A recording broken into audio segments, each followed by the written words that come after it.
Good morning, नमस्कार दोस्तों। स्वागत है आप सभी का आपके अपने यूट्यूब चैनल संस्कृत प्रज्ञा में। मैं हूं आपका दोस्त संतोष कुमार।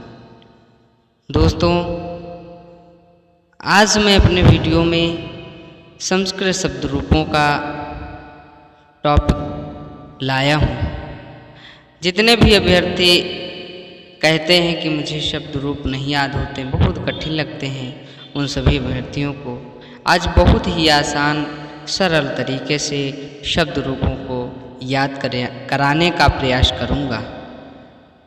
दोस्तों, वीडियो शुरू करने से पहले यदि आप लोग चैनल पर नए हैं तो प्लीज़ चैनल को सब्सक्राइब कर लें और साथ में बेल आइकन को प्रेस कर लें ताकि इसी प्रकार की अन्य वीडियोज आपके मोबाइल पर सबसे पहले पहुंच सकें और आप सभी लोग हमारे द्वारा अनेक प्रकार की वीडियोज़ को सबसे पहले प्राप्त कर सकें। तो आइए वीडियो शुरू करते हैं। शब्द रूप। दोस्तों, शब्द रूप को जानने से पहले हम लोग पहले शब्द के प्रकार देखेंगे। तो संस्कृत व्याकरण की दृष्टि से शब्द दो प्रकार के माने जाते हैं। नंबर 1 अजंत, नंबर 2 हलंत। अजंत को स्वरांत भी कहते हैं और हलंत को व्यंजनांत कहते हैं। अब अजंत स्वर को देखेंगे तो अजंत स्वर की परिभाषा है कि अच हैं जिनके अंत में उन्हें अजंत कहते हैं। दोस्तों, हमने पिछले वीडियो में आप सभी को बताया था कि अच माने स्वर होता है। जो माहेश्वर सूत्रों का एक वीडियो मेरा प्लेलिस्ट में पड़ा है, उसमें हमने बताया था कि अच स्वर कहते हैं। अच ये प्रत्याहार हैं, इसके अंतर्गत आने वाले वर्ण आ से चा के बीच सभी स्वर होते हैं, स्वरांत होते हैं। तो जिन भी शब्दों के अंत में स्वर होता है वे अच कहलाते हैं और उन्हें अजंत शब्द कहते हैं, अजंत स्वर कहते हैं। अजंत स्वर हैं जैसे राम, कृष्ण, हरि, लता। इन शब्दों के अंत में स्वर आता है। जैसे राम शब्द का उच्चारण करते हैं तो राम माँ में स्वर निकलता है। कृष्ण उसी प्रकार से, हरि और लता, इन सभी शब्दों में स्वर होता है। ये स्वरांत शब्द हैं। आइए हलंत की बात करते हैं। हलंत शब्द व्यंजनांत भी कहलाते हैं। इसकी परिभाषा है कि हल है जिनके अंत में उन्हें हलंत शब्द कहते हैं। जिन भी शब्दों के अंत में हल वर्ण है अर्थात व्यंजन वर्ण है उन्हें हलंत शब्द कहते हैं। जैसे वाक, आत्मन, सरित। सरित में शब्द दोष हो गया, ता में हलंत छूट गया है, तो सरित, दिश आदि इन सभी शब्दों के अंत में अंतिम वर्ण व्यंजनांत है, हलंत वर्ण है। इन दोनों प्रकार के शब्दों में तीनों लिंग के शब्द होते हैं। ये जो है तीनों लिंगों में शब्द होते हैं। जैसे अजंत पुल्लिंग शब्द, अजंत स्त्रीलिंग, अजंत नपुंसक लिंग। उसी प्रकार से हलंत पुल्लिंग, हलंत स्त्रीलिंग और हलंत नपुंसक लिंग। आगे अजंत पुल्लिंग शब्द। अजंत पुल्लिंग शब्द में बात करेंगे राम शब्द में अंत में अ अच है, अ स्वर है। उसी प्रकार हरि अंत में ई अच है, गुरु अंत में उ अच है। इसी प्रकार बालक, छात्र, पुत्र, भानु, पितृ, पति, मुनि, कवि, इन सभी शब्दों में अंत में स्वर है। ये सभी अजंत स्वर शब्द हैं। ये अजंत शब्द हैं। इन सभी शब्दों के अंत में आ छिपा होता है। जैसे बालक, तो बालक का उच्चारण करने में का में आ है, इसीलिए ये पूर्ण स्वर शब्द है, स्वरांत है। इनके अंत में अजंत हैं। छात्र, इसमें भी स्वर है। आगे अजंत स्त्रीलिंग शब्द।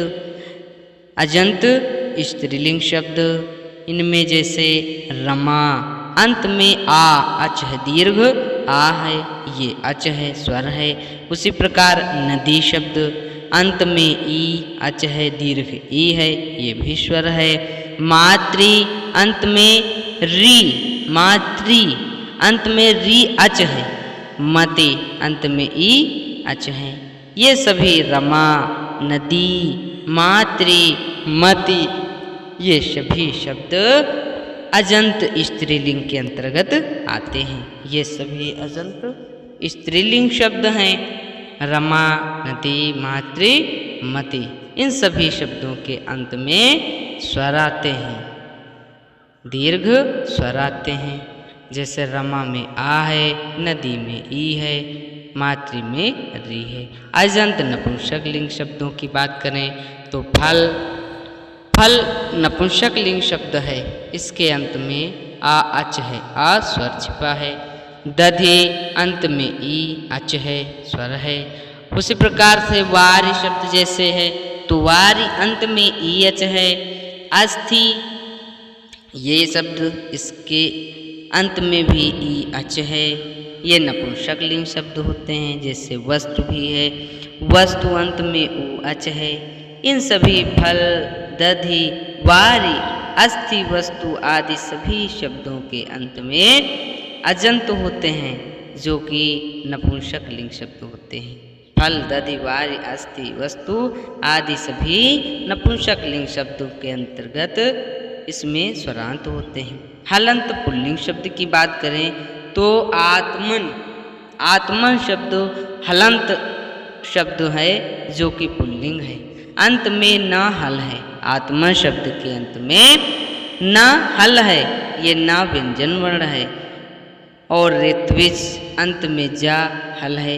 इसी प्रकार गुणिन, चंद्रमस, भवत, भूभृत, अब यहाँ भूभृत में भी जो है ता में हलंत छूट गया है। अस्मद, युष्मद आदि ये सभी हलंत पुल्लिंग शब्द कहलाते हैं। हलंत स्त्रीलिंग शब्दों की बात करें तो हलंत स्त्रीलिंग शब्दों में वाच, वाच अंत में चा हल है। अप अंत में पा हल है। अप शब्द में अंत में पा हल है। इसी प्रकार अप्सरस, प्रावृष, सरित, संपद, योषित आदि इन सभी, चाहे अप्सरस, प्रावृष, सरित, संपद, योषित, इन सभी शब्दों के अंत में स्त्रीलिंग हलंत शब्द होते हैं। ये हलंत शब्द व्यंजनांत हैं और ये सभी शब्द स्त्रीलिंग शब्द होते हैं। हलंत अब नपुंसक लिंग शब्दों की बात करें तो जैसे जगत, ये व्यंजन शब्द है, व्यंजनांत है। इन शब्दों के अंत में व्यंजन है। अंत में ता हल है। जगत शब्द का ता हल है। पयस अंत में सा हल है। इसी प्रकार मनस, यशस, नामन, वर्मन, चक्षुष, कर्मन आदि ये जितने भी शब्द हैं ये हलंत नपुंसक लिंग शब्द होते हैं। इन शब्दों के अंत में हलंत होता है, व्यंजन होते हैं। अजंत अब पुल्लिंग अकारांत शब्द की बात करें तो जैसे राम, बालक, मोहन, श्याम, कृष्ण, महेश, गणेश, कामेश आदि ये सभी अजंत पुल्लिंग अकारांत शब्द हैं। तो आइए दोस्तों, आज हम राम अकारांत शब्द रूप का आप सभी को अध्ययन बहुत ही आसान तरीके से कराना चाहता हूँ। दोस्तों, आप सभी लोगों ने पहले से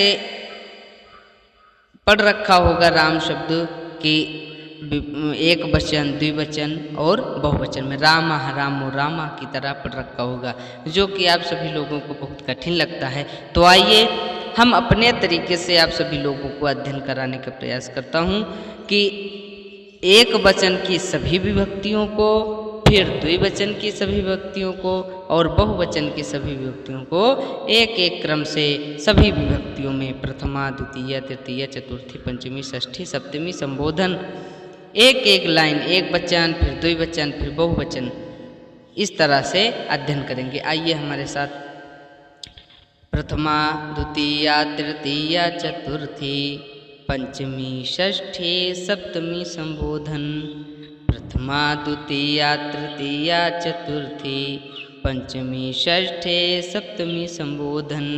इसी प्रकार से एक वचन पढ़ेंगे।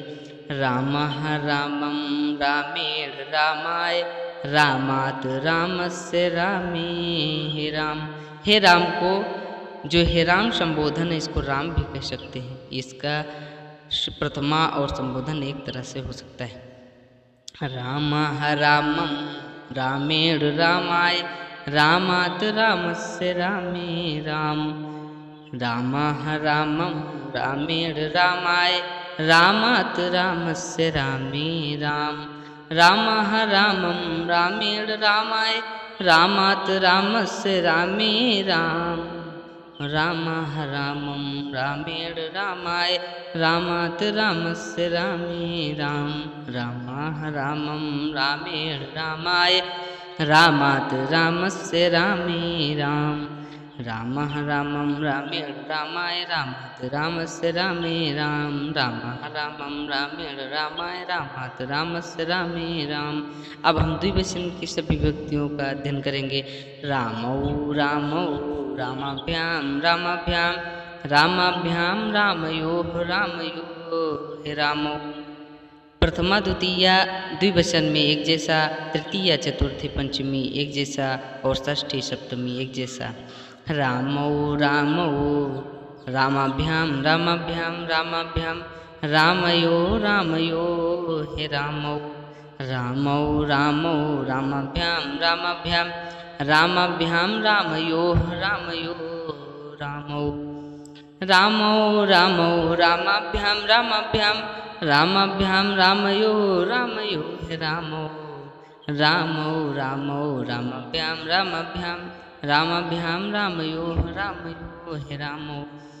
अब आइए बहुवचन के शब्द रूपों को देखते हैं। रामाः रामान् रामैः रामेभ्यः रामाः रामान् रामैः रामेभ्यः रामेभ्यः रामणां रामेश। हे रामाः रामाः रामान् रामैः रामेभ्यः रामेभ्यः रामणां रामेश। हे रामाः रामाः रामान् रामैः रामेभ्यः रामेभ्यः रामणां रामेश। हे रामाः रामाः रामान् रामैः रामेभ्यः रामेभ्यः रामणां रामेश। हे रामाः प्रथमा द्वितीया तृतीया चतुर्थे प्रथमा द्वितीया तृतीया चतुर्थे पंचमी षष्ठे सप्तमी संबोधन। प्रथमा द्वितीया तृतीया चतुर्थे पंचमी षष्ठे सप्तमी संबोधन। रामः रामं रामेण रामाय रामात् रामस्य रामे राम। रामः रामं रामेण रामाय रामात् रामस्य रामे राम। रामौ रामौ रामाभ्यां रामाभ्यां रामाभ्यां रामयोः रामयोः। हे रामौ रामौ रामौ रामाभ्यां रामाभ्यां रामाभ्यां रामयोः रामयोः। हे रामौ रामाः रामान् रामैः रामेभ्यः रामेभ्यः रामणां रामेश। हे रामाः रामाः रामान् रामैः रामेभ्यः रामेभ्यः रामणां रामेश। हे रामाः रामान् रामैः रामेभ्यः रामेभ्यः रामणां रामेश। हे रामाः।